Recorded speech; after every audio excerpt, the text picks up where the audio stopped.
That will never work. The story of Netflix. Summary of Chapter 3. Please, Mr. Postman.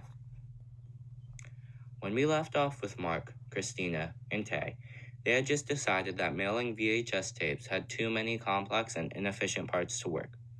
But there was a new form of technology on the rise, the DVD.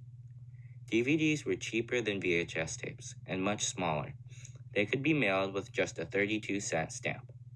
This idea looked much better than VHS tapes, and Randolph thought it just might work. With this new technology, Randolph and his team revised their plan.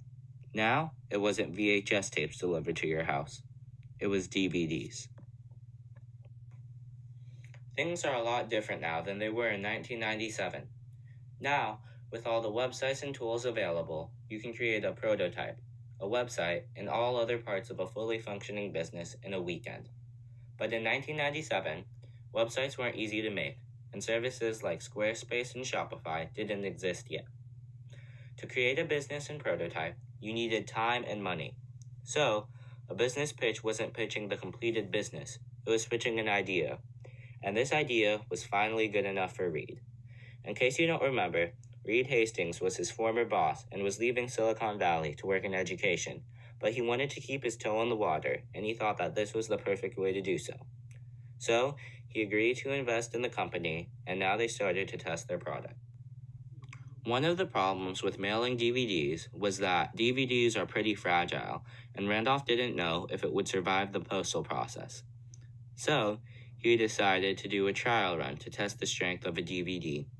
DVDs weren't widely available yet, so he mailed the closest thing he could find, a CD, to Reed. The CD arrived at Reed's house unharmed, but a lot of luck was involved. Reed lived nearby, so the CD was sorted into local mail. At that particular office, the local mail was all hand-sorted. If they had mailed it somewhere else, it would have gone through a processing plant with a lot of machines, and there was a high chance that it would have been damaged. Without this stroke of luck, Netflix might not exist today. Moving forward, Randolph didn't know he had gotten so lucky at the time, so he started to move forward with his idea. Through his connections with Reed, he started to try and lure software developers and other tech persona away from their highly paid, secure jobs to help him with his startup. Then, while discussing more optics of the new business with Christina and Tay, he realized he needed more space. So, he started to look at conference rooms and offices to work. He settled on the Best Western down the street from him. Now that his business was starting to become a reality, he was ready to move forward and dive headfirst into it. Conclusion. The rise of DVDs gave Marc Randolph a revision for his business idea. He could mail DVDs, not VHS tapes. After pitching his idea to his former boss, Reed Hastings, he was able to secure his first investor. The successful mailing of a CD to Reed's house, even though it was very lucky, gave Randolph and Reed the confidence to move forward. Finally, Randolph started trying to hire people and get an office for his new business venture.